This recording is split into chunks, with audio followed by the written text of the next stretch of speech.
Leo! This is a Leo Sun, Moon, Rising, and Venus reading for the month of April.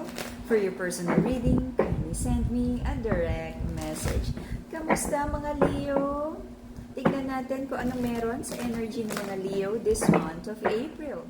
Leo. Leo Sun, Moon, Rising, and Venus reading for the month of April. Let's see. Okay. Mag-ingat sa mga scammer. Okay. Bago magbayad, if you need to message me first, message me first. Ang crystals natin, naka-sale pa rin. So, message me for the discounted price ng ating mga crystal. Leo, judgment in reverse. Nagkaroon ng maling decision. Kaya I feel, I don't know, nag-resign ka ba? Nagkamali ng decision sa business, nagpautang, na-scam. Okay? Nagkaroon ng maling desisyon na nagdala ng financial instability sa'yo. Okay? But I feel, naghihintay ka ng good news, good outcome. Hinihintay mo na sana is kung ano yung mga ginawa mong fix recently ay maging mas maayos na ang finances. Meron kang isang taong gustong balikan, kausapin, but I feel may mga lies, dishonesty about this connection. May energy of being selfish. Very selfish yung motivation ng isang taong gustong makipag-reconcile sa connection na to.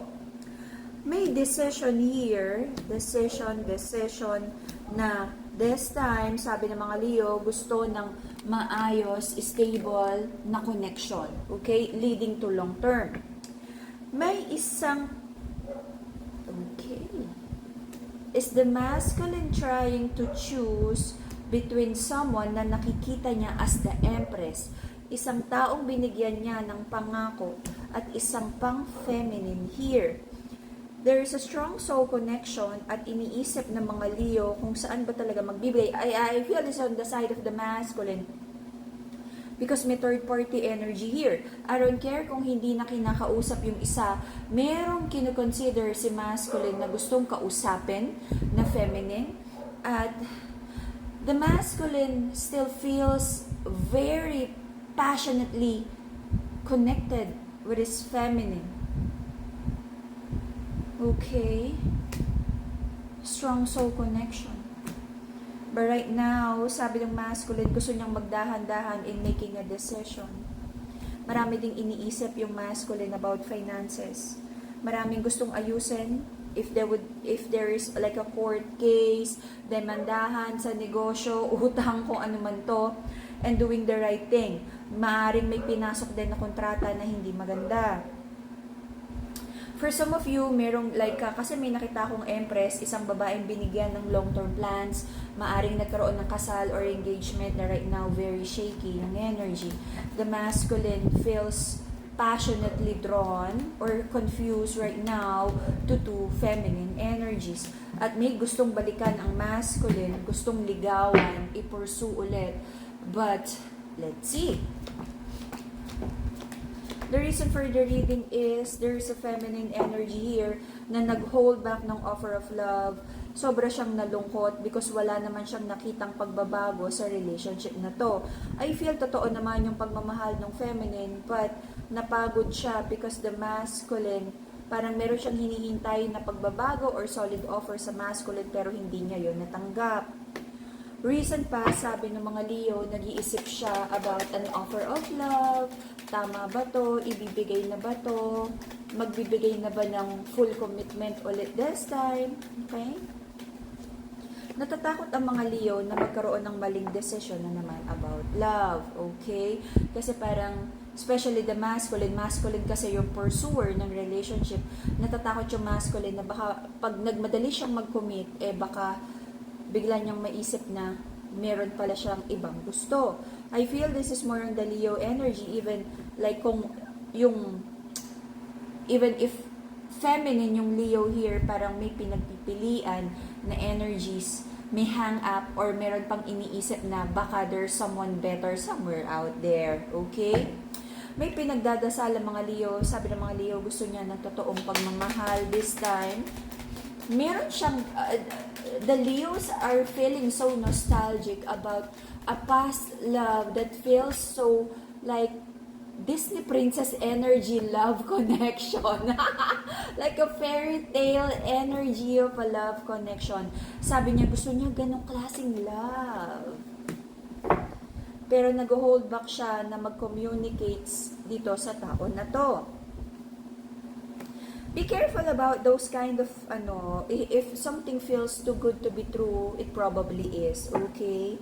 Sabi ng mga Leos, marami siyang tinanggap about this connection na non-negotiable. Sabi ng mga Leos, hindi niya to deserve. Kaya siguro may like alinlangan about committing in this passionate connection, in this romantic or in this relationship. I feel this is more about situationship. Kasi ayaw bigyan ng mga Leo ng maayos na title yung relationship na to. Sabi ng person ng mga Leo, they're trying to find the balance. Ano ba daw talaga to? Being very patient. Meron ding tinitimbang about the relationship. This is not all bad naman daw. So your person is looking at the silver lining or the good side of this connection. And trying to avoid conflict. Leo, mainitin ba ulo mo? Sabi ng person mo, they're trying to avoid conflict daw. Okay, hinay-hinay lang. There's an energy here of mid-doubts and like takot gumawa ng commitment ang mga Leo, kaya may atras abante energy. Until the end of July, I don't feel na ipupurso mo tong connection na to. I feel na papagod ka na rin magtrabaho. Baka kailangan mo ng bakasyon, magpalit ng trabaho, parang nawawalan ka ng gana or passion sa kung ano man yung bagay na pinagkakaabalahan mo that involves money or business.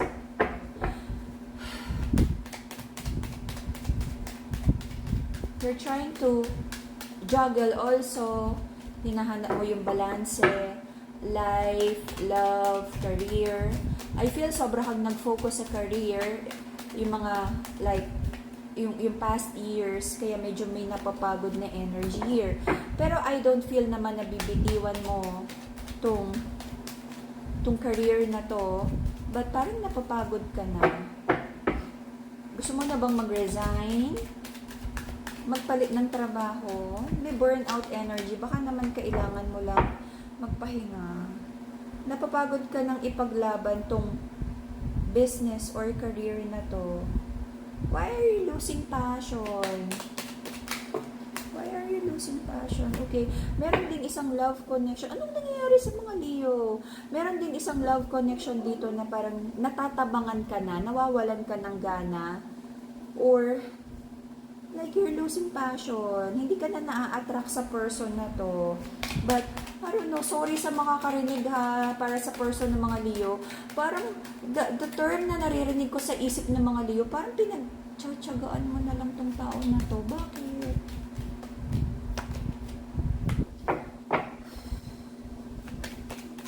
Until the end of July, you'll take a leap of faith, new beginning, parang nagpahinga ka lang, nag-recharge, and you'll make a decision na ibalik yung gana mo sa trabaho, ipupurso mo na ulit yung mga financial goals mo. Alam mo, yung person mo is trying to be very patient sa'yo, hinihintay pa rin niya ikaw na mag-commit ka sa kanya. But I feel, Leo, you feel energetically strongly connected with this is a strong soul connection na magde-decide ka, and I feel you'll take a leap of faith with this person. Sabi mo, kung sino man yung kasama mo right now, hindi mo maramdaman na strong yung connection mo sa kanya. Meron ako nakita kanina na parang you're feeling nostalgic about a fairy tale like love energy. Gusto mo yun. Gusto mo yung ganung energy where you feel the princess treatment, you feel like, alam mo yun, the knight energy, the knight in shining armor energy. You miss that with the past person. But I feel may third party energy here. You're not over with the past connection, or meron ka pang iniisip. You're romantically attached to someone else which is not your official person. To heal your heart chakra, Madagascar Rose Quartz. To balance your energy, Madagascar Black Tourmaline. Financial abundance, Brazilian citrine. Okay? PM me for your crystals. connection with the divine, the amethyst crystal, PM nyo ako para sa mga crystals natin. Take advantage of the discounted price. Bye-bye, Leo!